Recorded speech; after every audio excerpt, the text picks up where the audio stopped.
Pertempuran Kursk adalah pertempuran Perang Dunia Kedua antara pasukan Jerman dan Soviet di front timur dekat Kursk, 450 km atau 280 mil barat daya Moskow di Uni Soviet selama bulan Juli dan Agustus 1943. Pertempuran dimulai dengan diluncurkannya serangan Jerman yang dikenal dengan Operasi Citadel, atau bahasa Jermannya adalah Unternehmen Zitadelle, pada tanggal 5 Juli yang memiliki tujuan untuk menyerang tonjolan Kursk dengan serangan dari utara dan selatan secara bersamaan. Setelah serangan Jerman terhenti di sisi utara tonjolan pada tanggal 12 Juli, Soviet memulai operasi serangan Kursk strategis mereka dengan meluncurkan Operasi Kutuzov melawan bagian belakang pasukan Jerman di sisi utara. Di sisi selatan, Soviet juga meluncurkan serangan balik yang hebat pada hari yang sama, yang menyebabkan bentrokan lapis baja besar. Pertempuran Prokhorovka.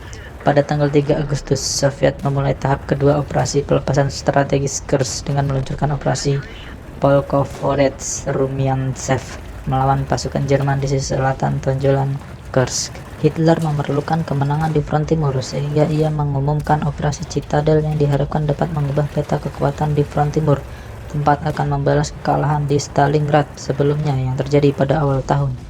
Rencana ini sempat ditentang oleh ahli strategi hebat Jerman Heinz Guderian karena menurutnya tidaklah penting untuk menyerang Kursk. Akan tetapi rencana Hitler ini didukung penuh oleh Kurt Zeitzler dengan mengungkapkan data bahwa Jerman harus menguasai objek-objek penting akibat dari pendudukan kota Kharkov pada bulan Maret sebelumnya. Objek penting ini letaknya di selatan dari Orel, dengan Maloarkhangel sebagai pangkalan utaranya, Kursk sebagai base tengah, dan Belgorod sebagai base selatan. Pihak Soviet telah mencium adanya rencana ofensif dari Jerman ini dari peningkatan kekuatan Jerman secara besar-besaran di sekeliling titik tersebut, dan dari mata-mata mereka di Jerman yang disebut dengan Lucy, dan dari kode ultra yang dapat diterjemahkan oleh pihak Inggris dan diberikan langsung kepada Stalin. Stalin sempat bermaksud untuk menyerang Jerman terlebih dahulu sebelum serangan Jerman ini terjadi. Akan tetapi Marskal Zhukov menyarankan untuk membiarkan Jerman menyerang terlebih dahulu dan mengalahkan mereka dengan pertahanan yang telah dia rencanakan. Pertahanan ini dibuat dengan skala yang belum pernah ada sebelumnya. Pihak Soviet dengan cepat menambah jumlah pasukan militer dan merekrut 300.000 orang sipil untuk bekerja bersama-sama membuat jebakan tank, ladang ranjau, senjata anti-tank, dan posisi defensif lainnya sebagai antisipasi dari serangan Jerman.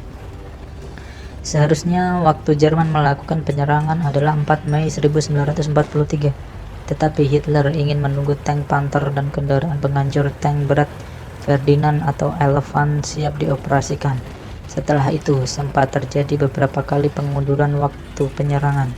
Tanggal 12 Juni merupakan tanggal yang direncanakan selanjutnya, akan tetapi kekalahan dari Front Afrika di Tunisia memaksa Hitler untuk mengundur waktu penyerangan selama hampir 3 minggu hingga bulan Juli 1943.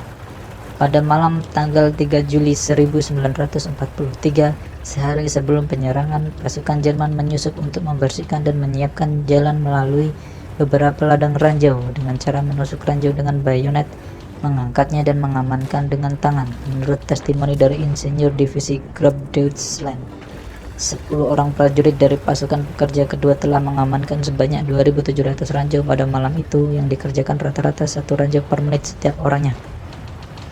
Pada tanggal 4 Juli 1943 pukul 2:45 sore waktu setempat, ratusan pesawat Stuka Jerman yang tergabung dalam 5 grup armada udara keempat menyerang area sekitar Butovo yang terletak 500 yard di dalam garis pertahanan Soviet sepanjang 2 mil.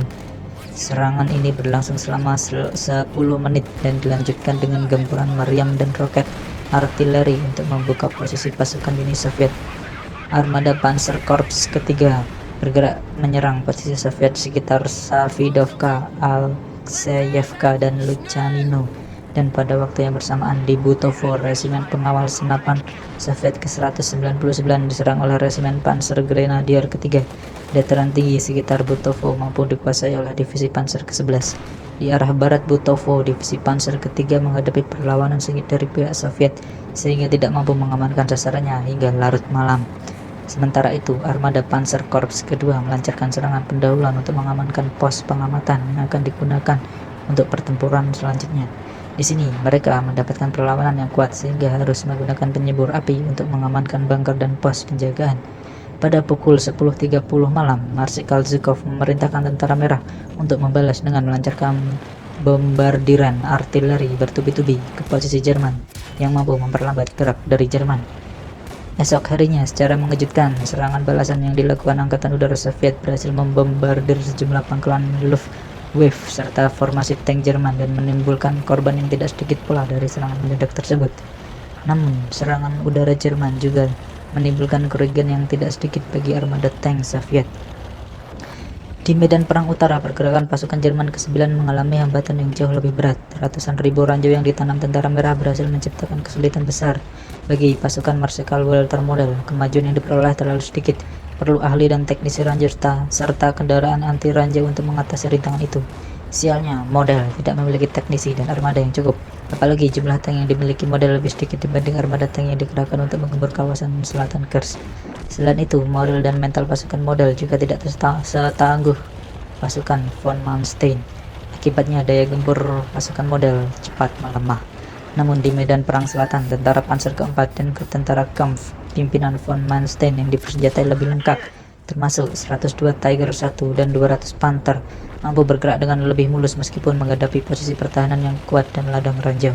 Tercatat, pasukan von Manstein mampu menembus pertahanan Soviet sejauh 25 km pada 2 hari pertama serangan. Namun kinerja tank Panther tergolong mengecewakan. Ketika bergerak menuju titik berkumpul, 45 dari 200 tank mengalami kerusakan mekanis dan harus diperbaiki. Ketika serangan dimulai, banyak tank Panther yang tersisa terkena ranjau dan tidak dapat bergerak. 200 tank Panther dari Korps Tank 48 lebih banyak menghabiskan waktu di depot untuk perbaikan daripada melawan musuh. Pada tanggal 11 Juli, grup tentara Kampf mampu menembus di pertahanan Soviet. Pada saat itu, von Manstein mengira ia telah terbebas dari ladang ranjau dan dapat menghancurkan sisa-sisa pertahanan Soviet. Esok harinya, pasukan Jerman yang termasuk unit-unit Waffen-SS seperti divisi SS ke-1 Leibstandarte Adolf Hitler, divisi Panzer SS ke-2 Das Reich, dan sebagainya mulai bergerak menuju Prokhorovka. Tapi serangan balik tentara Jerman yang dilancarkan dari kawasan Prokhorovka justru berhasil menahan pasukan Jerman, bahkan mengakibatkan tentara Panzer keempat ditarik mundur. Pertempuran antara tentara Soviet dan Jerman diwarnai dengan duel tank dari jarak dekat dan serangan udara intensif, sehingga kerugian yang dialami kedua belah pihak sama besarnya. Jerman sendiri kehilangan 300 Panzer III dan Panzer IV, setengah lusin, tank Tiger, dan 50 tank lainnya rusak parah. Namun bedanya, kendati jumlah total kerugian yang dialami Soviet lebih besar, dengan cepat tentara merah sanggup mengganti armada tanknya, sedangkan Jerman tidak. Soal keunggulan tempur, tank Soviet, terutama T-34, kadang-kadang lebih unggul daripada tank-tank Jerman. Keunggulannya terletak pada kecepatan, lapisan baja, dan desain body tank, serta mobilitas yang sangat baik. Namun kali ini T-34 dibuat tidak berkutik menghadapi tank Tiger yang dengan meriam 88 mm-nya mampu menghajar T-34 dari berbagai sudut dan jarak berapapun. Maka untuk menghancurkan tank Tiger, awak T-34 memakai taktik menyerang hand to hand, yaitu dengan mendekat bersama-sama, lalu menembakinya dari jarak dekat dengan dukungan dari meriam anti-tank dan artileri. Itu dilakukan mengingat meriam 76 mm T-34 tidak mampu mengejar Tiger dari jarak yang jauh, serta pelindung Tiger yang tebal tidak mampu ditembus oleh meriam T-34 waktu itu. Jerman pun akhirnya berhasil dipukul mundur, atau dengan kata lain mengkhianati doktrin tempur Jerman yang pantang mundur. Manstein dan Model memilih mundur mengingat mereka masih dibutuhkan untuk mempertahankan tanah Jerman sendiri. Apalagi ketika pada 17 Juli Hitler akhirnya memutuskan membatalkan operasi dan memerintahkan unit-unit SS menuju Italia untuk melawan invasi sekutu di sana. Hanya divisi Panzer SS ke-1 Leibstandarte Adolf Hitler yang berangkat ke Italia tanpa perlengkapan mereka. Unit-unit lainnya bertahan di front timur untuk bertahan dari serangan Soviet yang setelah berhasil menahan pasukan Jerman memutuskan melakukan serangan balik gencar yang akhirnya berhasil merebut beberapa wilayah Soviet bagian barat yang diduduki Jerman, termasuk kota Kharkov, RSS, Ukraina. Kendati pasukan Jerman berhasil dipukul mundur dari Kursk, kekuatan keduanya sebenarnya masih sebanding, tapi mengingat Jerman tidak lagi memiliki tentara baru yang lebih segar, sedangkan tentara merah dan persenjataannya justru makin melimpah. Inisiatif pertempuran langsung berpindah ke tangan Soviet. Akibat serbuan yang gagal itu, kekuatan Jerman terus merosot. Selama bertempur untuk menguasai Kursk, setiap divisi yang dikerahkan Jerman kehilangan antara 2.000 hingga 3.500 prajurit dan perwira terlatih, sedangkan jumlah total tank dan panser yang hancur mencapai 500-an buah.